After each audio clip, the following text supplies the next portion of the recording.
Student, in the last video, we studied the characteristic features of pteridophytes. Now we are going to see the example of one of the pteridophyte, that is a Psilotum. The classification of Psilotum shows that it belongs in a division Pteridophyta, class Psilopsida, order Psilotales, family Psilotaceae, and genera Psilotum. The plant we see, that is a sporophyte of Psilotum, that is diploid in nature. This sporophyte or plant body do not have a true root, but it has underground horizontal branching rhizome. This horizontal rhizome gives a aerial stem, and this can also help for uptake of water and nutrients from the soil. The stem of Psilotum is a upright growing, erect, angular, and shows dichotomous branches. This stem is green, slender, and also shows presence of ridges and furrows on the surface, and that's why the stem becomes a ribbed. On the surface of stem there are presence of reduced scaly leaves. They are also called as a microphyls. They are small or reduced. These reduced leaves are present on the surface of stem and branches. The spore producing or spore bearing structure is also born at the axis of this reduced leaves, that is triradiate, and that structure is called as a synangium. This synangium borne on the axis of microphyllous leaves. In the synangium, diploid spore mother cells are present, and that undergoes meiosis and develops or forms a haploid spore. In this video, we will see separately the structure of synangium. The synangium is a reproductive body born or produced by the Psilotum for sexual reproduction. You can see the figure of sporophyte of Psilotum. It has a underground brown color branched rhizome. From the node of rhizome, erect stem is born. This erect stem is cylindrical, ribbed, branched. The branching pattern is dichotomous, and it is green in nature because the leaves are reduced, and that's why the stem can also help the sporophyte for the photosynthesis. This is what about the structure of sporophyte of Psilotum. Now we will see the internal structure of Psilotum stem or central axis or main axis. We can study the internal structure by taking a transverse section. The transverse section of the stem shows cylindrical outline or spherical outline, but it is wavy. The wavy appearance is got because of the presence of ridges and furrows on the surface of stem. The outermost layer of the section is a single cell thick, and it is epidermis.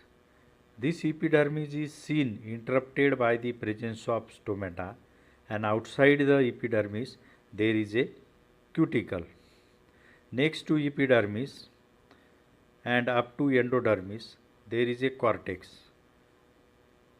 This cortex is differentiated into the three zones: outer cortex, outer cortex, middle cortex, and inner cortex. The outer cortex is 2 to 3 cell thick and chlorine chimatous in nature. The cells of outer cortex contain chlorenchyma and they help for the photosynthesis. The middle cortex is also 2 to 3 or the middle cortex is also 2 to 3 or 4 cell thick, but it is sclerenchymatous in nature, and this may give a mechanical strength or support to the stem. The inner cortex is multilayer. The cells of inner cortex are thin walled and parenchymatous. The growth of inner cortex is stopped by the formation of endodermis. The endodermis delimits or stop the formation or extension of the inner cortex. The endodermis is a single layer. Below endodermis there is a pericycle, and endodermis and pericycle surround the vascular tissue that is collectively called as a stele. In Psilotum, the stele is varies along the length of the main axis or stem. At the base of the stem, the stele is protostele, whereas at the middle region and upper region of the stem, the stele is siphonostele. The stele shows the xylem tissue. In the xylem are seen surrounded by phloem. The xylem is hexarch. It has a 6 arches, and at the center of stem there is a sclerenchymatous pith is present. Psilotum reproduces vegetatively, asexually and sexually. The vegetative reproduction takes place by forming a gymi or blood bodies. These structures are developed on the underground rhizome of the sporophyte, and they can able to form a new plant. The asexual reproduction takes place by fragmentation of the sporophyte plant body. The sporophyte plant body shows fragmentation, and that each fragment produces the new plant or new sporophyte asexually. That is also a mode of vegetative reproduction. The sexual reproduction takes place by means of the formation of antheridia and archegonia. These structures are developed on the gametophyte. The diploid spore mother cell produced in synangium of sporophyte. The sporophyte first produces the spore producing body that is called as a synangium, and that synangium has a diploid spore mother cell. The diploid spore mother cells of the synangium undergoes meiosis and they forms a haploid spores. When this synangium is get dehisced, the haploid spores are come out, and these haploid spores germinates and develops a haploid gametophyte or prothallus, and that is what a gametophyte of the Psilotum. This prothallus or gametophyte is monoecious. The single prothallus or same prothallus may contain the antheridia and archegonia. These antheridia and archegonia are male and female reproductive structures. They develop on the surface of the prothallus. The antheridia get mature that produces the multiflagellate spore, whereas the archegonia produces the egg. After formation of antherozoids and egg, the next process of sexual reproduction is get completed, and that is a fertilization.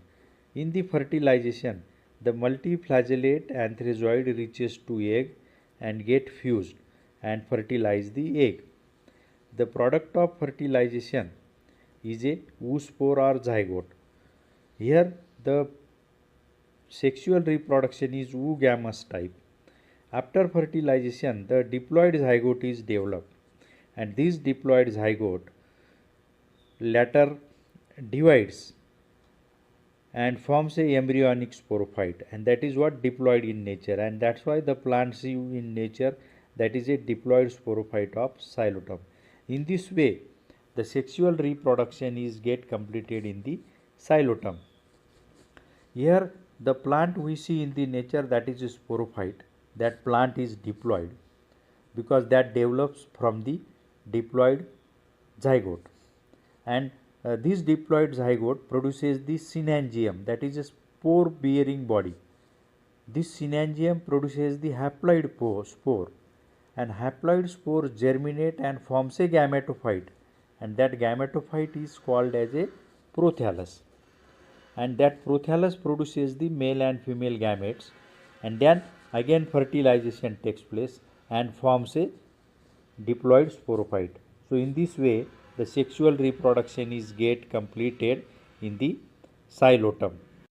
Now we'll see a spore producing structure, synangium. The synangium is a trilobed structure born at the axis of reduced microphyll or leaves. The cross section of synangium is shows the 4 to 5 outer layer, that is what a protective layer or covering layer for the internal material. Inside the synangium there are 3 chambers. Each chamber contains a spore mother cell, and that spore mother cell gives the spores. So all the spores produced by Psilotum are of same type, and that's why that is a homosporous. The synangium dehisces, and their wall is goes to break down, and the spores are liberated. This is what is one of the special structure or spore bearing body develops or produced on the Psilotum stem. Now we'll see a diagrammatic representation of the life cycle. The life cycle of Psilotum. We will start from the Psilotum sporophyte. You can see in the figure there is a Psilotum plant or sporophyte, that is a sporophytic plant. This sporophytic plant bears a synangium, that is a trilobed body. The synangium is a spore producing structure. The spores mother cell of synangium gets meiosis, and they can form a haploid spore. After dehiscence, the spore from the synangium, they germinates and forms a gametophyte. You can see in the figure that gametophyte is called as a prothalli. That prothalli bears antheridia and archegonia, and respectively antheridia produces multiflagellate antherozoids, archegonia produces the egg. The fertilization is takes place in them, that results the formation of diploid zygote. This diploid zygote get converted into the embryo, and that first produces the embryonic sporophyte. Later on that grows and develops a sporophyte. In this way the life cycle of Psilotum is get completed. The life cycle shows the sporophytic and gametophytic phase, but it is seen that the sporophytic phase is dominant, and that is diploid, and that's why the life cycle of Psilotum is diplohaplontic, because the sporophytic phase is dominant. So in this way, in this video we studied the one of the pteridophyte from the Psilopsida, that is a Psilotum.